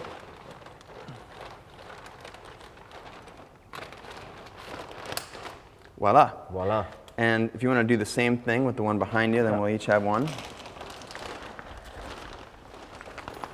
So I don't have to worry about these attachments or the we'll Velcro deal with for the moment. Yeah, don't worry about those for the minute, for the time being. There you go. Building a Studio 101 with my good friend Tim Ferriss, at Chief Ferriss. You just want to make sure, exactly. That it's all the way into the fabric. So There you go. stand out all the way. And it's hard to, if you actually are pushing on that same thing, that mechanism has to come up before it clicks. So. Let's see how we do. I should spread that guy out a little bit. There you go. Right. And on a bigger one, obviously it's a larger lever, so it starts to get a little further down on the. Yeah. There you go. A little physics. Physics and all that. Physics and all that. And notice I built business. the small one, so you had to. You got your 4-hour body going, right? Okay, so this is an important step in our process, Tim, because we got this exposed bulb. Those things are really expensive. Yeah. So we want to be very gentle with how we fit this thing over the bulb here. So there's a small tab here and a large tab here. I'm going to line those up, small tab here, large tab there. And just thread this on here just a little bit. And then I'm going to rotate. Rotate clockwise. I'm gonna give you this one here, Tim. Okay. All right, got the big. Oops. Big on this side, small Yeah, on small that side. tab. I'll get this thing out of the way so you can see Tim. I don't know if you folks at home caught that. Basically just click this thing on here. There you go. Done. All right. Okay. Is that it? That's it. So now, No, that's all right if that drops down. This Okay. this is gonna be an overhead light, so it's Got it. Okay. wants to orient downward. All right. so we've got our Felt like I was playing Operation for a minute. Yeah. This little part goes in here, and it's a little sketchy the first time you do it, but that's one of the reasons that I'm letting you do it with my equipment. Yeah, I appreciate not that. yours. So now we've got these things on there. We've got the bulb that faces in there, and you can see the stand's really easy to move around. We've got we've got this sandbag here, so these things don't get top heavy, especially if you're outside. Yeah. These things are like kites, big problem, right? So even in the studio, just for being top heavy, we put a nice big bag of sand on them. And then basically we just kind of close this up really casually. These are just some Velcro strips here on the Chimera softbox. And voila. I would imagine if you're outside, you have to be really careful about not letting liquid hit that bulb. Fingerprints are bad for that bulb because they have oil residue, Right. and that when that bulb gets really hot, they're more subject to cracking. Isn't that right, D'Artagnan? Yeah. Yes, it is. Okay, so now this one's rigged up. That one, we're going to let that one be an overhead light. Did you have in mind, Scott, when you set this up, that this would be an overhead light, or do you want to maybe blast on the backdrop and have this Yeah, I was just be? thinking maybe kind of a overhead but behind. Got it, overhead with the rim light? Rim light and light in the backdrop. Cool. So we got a 3-light setup. There's one light we haven't talked about yet. We'll talk about in just a second. But generally speaking, you heard what Scott said. So I'm going to do an overhead light to create an interesting, basically a rim light kind of, like a and we're halo going to put effect. it just behind the subject. And we're going to also kind of blow out that white backdrop so that you're not seeing the subtleties of the paper or The the texture imperfections there. of the paper. Right. So Scotty, if you want to raise that thing for me, we'll let you do that, and then I'll go over here and get our third light, It's the beauty light. the beauty dish. Yeah. Beauty dish. So we definitely need that. We for need you. that. I'm going to help Scott here just for a second. And I'm just doing a nice. Do we have is this a long enough one, Scotty? We'll be a little bit limited where Okay. we can go. Okay. The one pack setup, but Okay. So that's just going to come down here to the floor. We'll put the pack over on this side like it is. And a good way to raise one of these things that might be heavier is, why don't you do this and I'll, because we've got sand on this end, we and got we've got plenty something of heavy over there. So go ahead and loosen that sucker. Ready? Yep. And then we tend to, why don't you put a hand there, and then we'll just kind of do this. and then watch where it's swinging. Can we get a little bit of a mind of their own? Yep. Okay, we'll keep going up. It's also really easy to adjust this guy here. Oops, on the side. That's the one. You want to angle up? Yep, this guy. Oh, would you lower that down just a little bit, buddy? This guy? Yep, just a little bit. There you go. Go ahead. Guy will. What's that, Scott? What's that? What did you say? Over this one? What? No, that's just gonna. Oop, lower it all the way down, Tim, so I can see. He's brand new guy here. All the way down? Yep. There you go. So this guy is right here.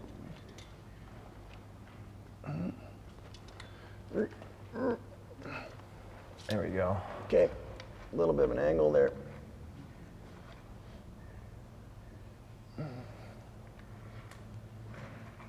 Sweet. All right. Okay, so that's just going to be our overhead light. We'll take that back up a little bit now. Yep. Ready? Go ahead.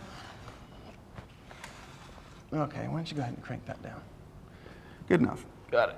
All right, so that's going to be our overhead light, and we're going to position that behind the subject, and we're going to have it spill all onto that backdrop there. Have you ever Anything- had one of these catapult when they're not counterbalanced properly? We're not going to talk about that. No, actually, we're super careful, Yeah. and we have to be, especially when working with fancy people. We're going to lock these guys down. Yep. We're going to position the pack, the squirrel pack, right at the base of this guy here. I got it right here. So Scott will take you through that guy while I'm right. getting this one out. You guys want to bring a camera a lot closer there so you can see exactly what Scott's doing, and with So Tim there? with this is a pretty sweet, expensive studio pack called the Scoro A4S, and it's got 3 different channels on it, and each of these can be operated independently. That's one of the Very nice cool. things about the nicer equipment is that this light can have a very different power than the light that's going to be right next to the And model. you and all program that through this UI right here? Yeah, and it's super user friendly, and so we'll make this overhead light 1, just because it's going to be the biggest light source, and so control it that way. And so right now it's telling you that right now you have light 1 plugged in, and it's at power 6, and then when we plug in the other lights, they'll get detected on That the is display very here. easy. Yeah, it's fantastic. So we'll get that going here in just a moment. Gonna roll in Sweet. another light. Yeah. So this here is something we haven't talked about. This is the beauty dish. This is a well-known secret in photography. It creates beautiful soft light. A lot of people articulate online in the forums that this looks better than that, and it's all personal preference. We're just going to use it because it's an interesting modifier and it's different than a softbox. So it's going to be one of our lights. We're going to put this one, let's say we'll put it over here close to that guy. We're going to plug him in if you want to do that. Now these packs are hot swappable, so you can Yep. be plugging things in and unplugging them while Number 2's all right? Yep, number 2 is just fine. Click like that. Cool. And then, Is this a single bulb behind this? yeah, Yes. single bulb, and it bounces into this dish here, and it's softened by this fabric that's on the front here. And then we're going to have you plug this guy in as well. Go ahead and, yeah, we'll make sure that we have some. Now, go ahead. If we're doing this in a more formal setting, I'm making sure that all of these, I get my lights where I want them, and I'm usually taping down all these cords so Right, that so people somebody don't. doesn't trip over it or whatever, yeah. Okay, so everything's on. And now we're going to bring the camera into play. So again, we just set the lights up. Everything's just, it's on, the pack's on. We haven't done anything. We're going to go over here to the camera. This is, what are we shooting with, Scotty? We've got ourselves the Nikon D3S here. So this is the Nikon D3S. This is a pro level body. Set you back about $5,000, I think. This is the 24-70 f2.8 lens from Nikkor, and this is kind of a workhorse. This camera will shoot at 9 frames a second. Creates, I don't even know how many megapixels, whatever. I'm not into that stuff, but 16 or something like that. What is it? 12 and a half. 12 and a half, something like that. There you go. And the initial, so we've turned it on. You notice this thing is not normal to cameras that you see out in the streets, right? This is one of those fancy things called the Pocket Wizard that we referenced earlier in the show. So what this is going to allow this thing to do is communicate wirelessly with that pack. Got so it. that when I push this trigger, it says, hey, fire me. So there's not a cord. You can run a cord from this port here over to the bronze color pack and fire it that way. Again, more cords, less freedom. Right. You kind of picking up what I'm putting down. Easy little switch on the side here, off to on. Scott's going to do the same thing on that guy there. Yeah, the transceiver. Yeah, and so there's 4 channels, so that if you've got a couple different lighting setups, Yeah. you're not popping different ones in the room. And sometimes when photographers get together to practice and learn, they're all shooting each other's lights off, which is kind of not that desirable. But we're going to be on channel 4. I'm on channel 4 over there, and this is a test button right there. So go ahead and press that test button. There you go. That tells you that you're working. And I'm going to just pull the trigger here, which is now this is connected to this guy here through this hot shoe. Cool. Voila. So it's a wireless firing mechanism, and you can put these things wherever you want. So you can hide them in the rafters at a sporting event. You can do the same thing to fire remote cameras. These things will also do that because they're just a wireless communication device. So they're very, very cool. So now the first element of what it is that we're going to do is just put on some really basic settings. Basically, I want everything to be in focus when I'm shooting this portrait. We're going to make the background's going to be infinite. So I like a reasonably high F number, somewhere between 8 and 11. It's going to make sure that everything's in focus. Yep. If you're outdoors and you're going to shoot a super short depth of field thing, you'd want to be down at 2 or 1.8 or 1.4 or whatever. We're not going to do that today. Super easy, right in the sweet spot, F8. Now, this camera, what you have to know is that it only syncs well below a 250th of a second. So I know that. I'm a professional. When you say syncs well, you're talking about with yeah, these various the pieces of shutter, equipment. the shutter will coincide with the time of the Got it. flash. Okay, because- 250 or less. Yeah, and there are different numbers for different cameras. This actually has a setting where I can amp it up to 320, and there's other things you can do. You can hack this, but generally speaking, that's a rule of thumb. Basically, we just picked a really rough number, 160, 160 to the second, and I'm down at an ISO of 200, which is a low ISO. We don't want too much grain and all the other stuff. So I can control the light, so I'm putting my camera at really kind of neutral, easy settings, because I'm going to do most of the magic out there on the seamless. So I'm tethered, shooting into Aperture right now, which is Apple's basically management of photos system. You can shoot tethered into it, you can star and rate, and do raw adjustments. So we're going to shoot straight out of here, Cool. into there. That way the folks at home can see what it is that we're doing. Yeah. So we're going to do the grainy nose pour shot another time. Yes. Yeah, we're trying to make Chase look beautiful, not like he really looks in real life. This is all fake. Got it. So basically, we can have a tripod here if we wanted, and that might have been a good idea. I don't know if we've got one lying around. Yeah, of course, Norton's got one built. But while that's getting out here on the floor, it's super easy at this point. You just. Okay. So what I'm going to have you do is I'm going to have you go stand out there for a second before you become the photographer extraordinary. You're going to be the artiste. subject. So step out onto the white seamless for me. And I just picked these settings at random. So I'm not even looking through the camera. I'm just trying to get a lighting test, basically. Oops. Scotty? Try harder. Try harder. Tech support. There we go. There you go. So just shot a picture over to there, and you can see what's going on is there's too much light. Yeah, overexposed. Overexposed. So this is where I have my right-hand man, Norton, put this thing on there, set it down on the tripod, because what I'm going to do is there's a couple different ways of reducing the amount of light. Right. Scott can go over there, and he can turn down the light. Right. I can also move this light further away. Right, move it back. There are some other effects that What that is has. what is your default preferred mode of decreasing the... It's usually at the pack. Yeah. Because I've chosen a setting on the camera that I like because Right, it's got all right, these right, other right. things that I just described. Yeah, right. And while sometimes it's easy to do this and this, it's kind of like the analogy of moving your feet when you have a Yeah, short lens. right, right. I can come over here. It does do a slightly different effect. When the Right. light gets here, it's a larger source, so it's Right. softer.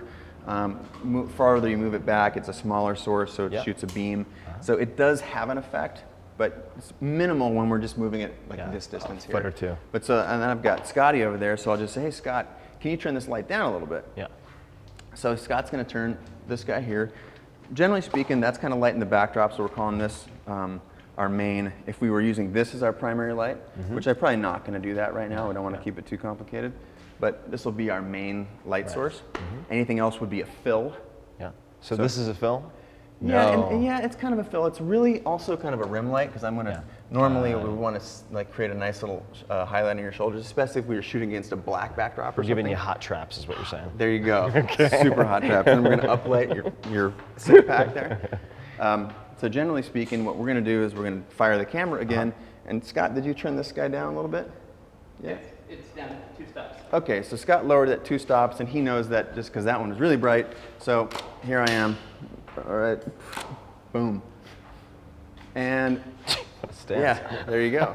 So I don't know if you guys are seeing that on the internet world or whatnot. So again, very, very careless. I've even captured just the light up there in the scene.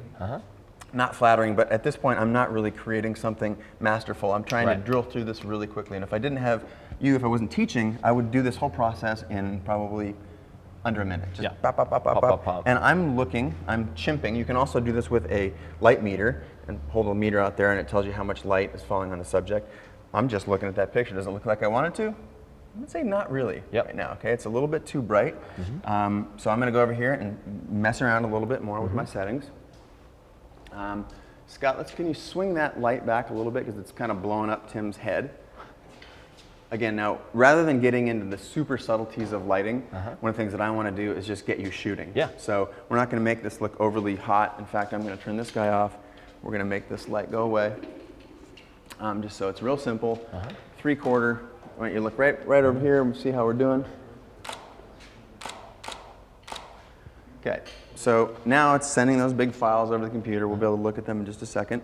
But in the meantime, I haven't started communicating with you, right? Basically, I'm sitting here testing. Yeah. If you were a real subject, so to Yeah. speak, I'd need to be kind of entertaining you and making you feel comfortable while I did this. Or alternatively, the best way is to have somebody else sit in for you and get all this stuff dialed so that when your main subject walks in, you don't have to do any of this. It's on the perfect settings. You have the lights exactly where you want them, whatnot.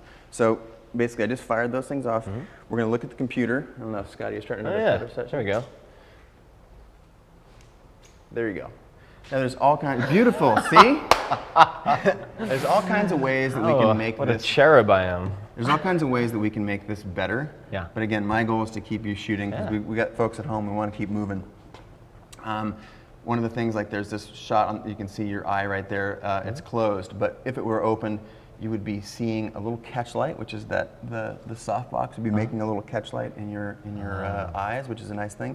This side right here where you got some splotches of light, it's not very flattering, so I'd be having you turn your head or move the light around a little bit. But again, my goal is to get you shooting. And so now we can modify this just a little bit with you moving your feet, moving the camera, moving the light, and get you shooting. So I'm gonna kick this thing over to you. Now be careful, right. This thing is set to motor drive. I can set it for 1 frame every time Motor you press drive it, or- is rapid fire. Okay. Right, and this is, the folks at home, if they're photographers, they know that this is a very fancy setup that can do that. Yeah. Keep up with a camera that's firing at 9 frames a second. That's the beauty of the Scoro, the Broncolor Scoro. It's like the beefiest thing, and it can do that. And we talk about first evers. I shot a first ever of a snowboard sequence that was lit with these things because prior to just a couple years ago, you couldn't do it. Capture that type of motion Right. with. And it also allows, in studio, it allows you to shoot like, oh yeah, oh sexy baby, turn it, you know. Right. It allows you to keep firing rapidly. If you didn't have strobes that were as expensive, or if you just had the small ones, the little small on-camera flash, you go through the batteries and it's smoked. Right. So, pick it up. There you go, boss. Oh God. Okay. I feel like This I is should a position that is safety not, net this somehow. All right. this is a position that's not that comfortable for me. I'm not used to it, but here So, I am. Viewfinder. Tiger style. Yeah. You're a tiger, baby, a tiger. All right. There you go. See how we're doing here. Let's go take a pause. Look at that move. There you go. Again, so thank you. And we're done. No, I'm just kidding. Tiger style. That is your about the author photo right there. But again, what we've got here is I knowingly turned to the light a little bit. Right. You could be moving that light if you wanted to. And you can see this light that's above and behind us is blowing out this the seamless, the white seamless. So you're not gorgeous, seeing any of the texture there, and it's also creating this nice little balance on the back side of there. I could bring in another light, for example, this beauty dish, point it right at my face, and get 2 different lights going. So there's like another one. We can fill this darker area in here. But again, for purposes of our That's why exercise it's today, called a fill. I didn't know right? that. That makes sense. Main fill. Yeah, for filling the light on what would otherwise be Dark. extremely underexposed. And there's a number of ways of doing that. You can do it with a light. You can also, I could put a big bounce card, a big piece of white reflective material right here, and then this light would bounce off of there and fill it in. That's a way to get a soft fill. Cool. So there you go. And you can see here that everything's basically in focus. My hands certainly are. And there's a little square in the camera there that I have that set on autofocus to focus on the subject automatically so that you don't have to think about it. If you didn't have that, you'd have to be doing this stuff right here. But generally speaking, I think that looks great. That is my about the author portrait. So I'm going to let you shoot a few more, and then I want to move you on to something that's slightly more advanced. Sure. Okay. Let's do it. So if you're still at home and you guys have questions, I'm going to hand this here iPad to Scott, and we're going to let the internet ask me or Tim questions. All right. Okay.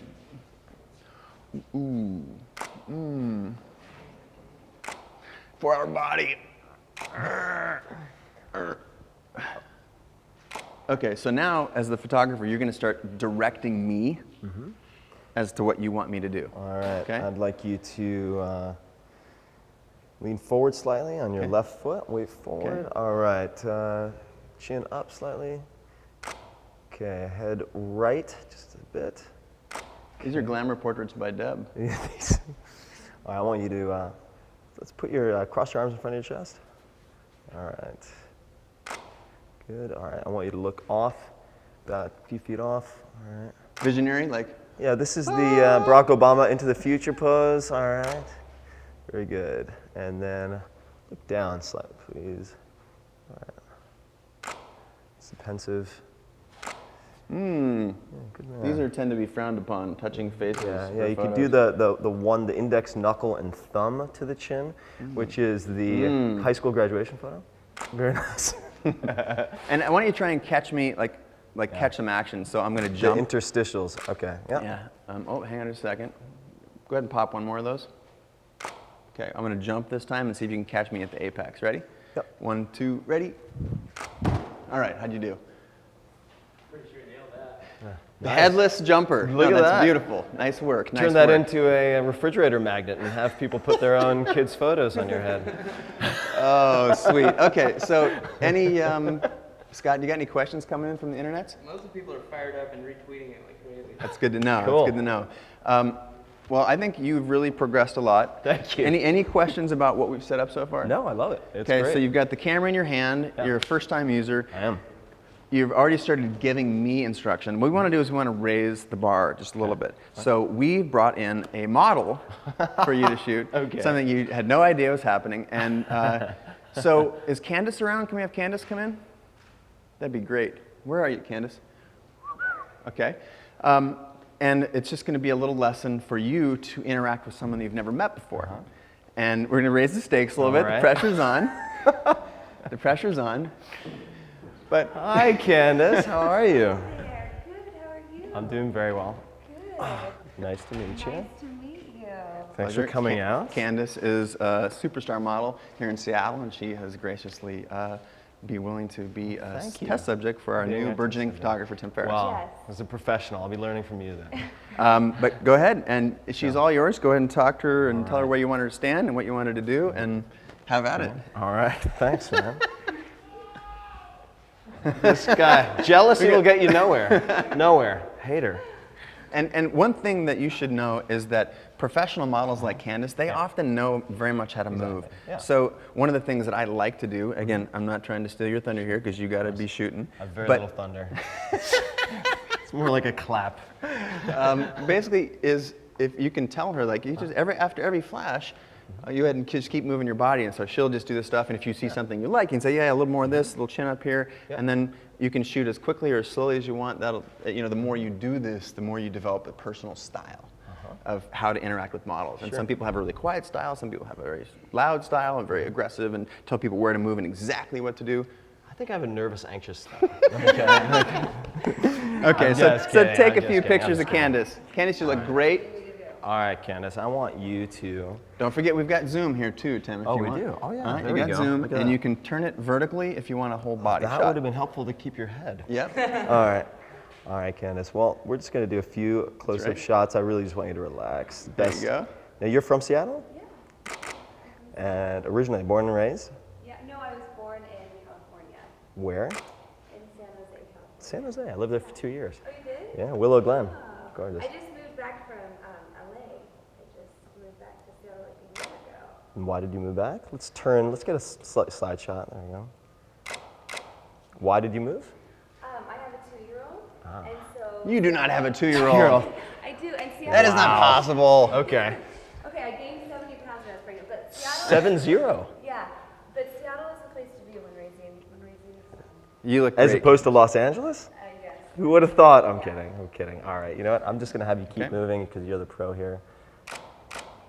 So, you're a tiger, baby. How long have you been modeling? 15 years. She is a pro. Wow. All right, so I'm already seeing something. I want to give you some feedback. Yes, so please. if you're talking to her while you're shooting, then she's going to be like, Yeah. ooh. Yeah. So you want to just ask her a question, make her feel comfortable, and then shoot like crazy for a I second. wanted and to then make the ask her- awkward model flip book. But you're screwing with my plan. I totally didn't know the plan. But that's just a little piece of feedback. And also, again, you can shoot a lot of variety. Like right now, everything you're shooting is the same. And you should make sure you feel like you get what you wanted to get before you move on. Okay. But otherwise, have at it. All right, thank you, And sir. I'm going to take some questions from the internet while you're working with Candace. Internet, how are you?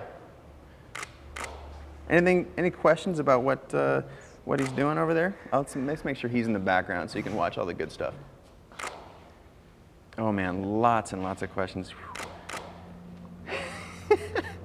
Grant Pele said, did Tim Ferriss just grow? When a 6-foot model steps in and some people on set are less than 6 foot, I think you might have stood up just a little bit. Tim, do you come here often? A lot of people are asking this beautiful, funny question. But an overall sentiment, Tim, you should know. Candace, a lot of compliments on your beauty. Yes. Tim, a lot of people also, especially Martin Bendix here, he's saying Tim Ferriss is picking this up really, really quickly. He's a great style of interacting with the model. Good job. Thank you. Keep shooting. I'll come back at you in just a second. Tim is kicking it. I would have crapped my pants, says Heinrich. Well, you know, I'm glad that this show isn't scratch and sniff. You know, you never know. That's right. Incredible. Well, thank you guys so much for all the support online. One of the things that I wanted to do is I need to shoot a couple pictures with the Polaroid of Tim. Scotty, you got a Polaroid over there for me? So I'm going to do that because we got a couple of giveaways. Signed Polaroid from me and Tim that have retweeted great quotes. We've got 3 we want to give away. One is to @CulinaryFool. Sweep your hair. Excuse me. Another one is your shoulder, that @Raf Nogel. And the last one is @J Telkins. You all should email contest at ChaseJarvis.com. And we'll send you those signed one-of-a-kind Polaroids. Beautiful. I think we're going to probably sign off here in just a second with Tim killing it back there with Candace in the You're background. very good at this. I appreciate you. Yeah, no. Taking time to interact. She says she feels comfortable. So I wanted to say that I think this makes it really easy. I think of Chez Panisse, it's a restaurant in Berkeley, and their motto is get the best ingredients you can and do as little as possible to them. This makes it really easy. Cool. Well, I'm glad you approve. Candace, thank you so much. You've been a superstar. Thank you very much. We're going to keep shooting, but we're going to sign off. In the meantime, I'm going to take a couple of pictures with my favorite 600 SE from Polaroid. I do want to give a shout out to Polaroid for supporting what it is that we're doing. Also, B&H have been beautiful to back us up. And you see all this great kind of gear floating around here, especially that cool new Kessler crane that we've got. And a big shout out to Ustream for letting us broadcast. Greatly appreciated, and this couldn't happen. The world couldn't get all this free knowledge without it. And I'm having a great time interacting with you. Likewise. Appreciate being on the show, buddy. Good one. Thanks for having me on. This has been fun. Signing off to the internet world. Candace, tell the people goodbye. Ciao, farewell. Signing off. The rhythm be working up on me.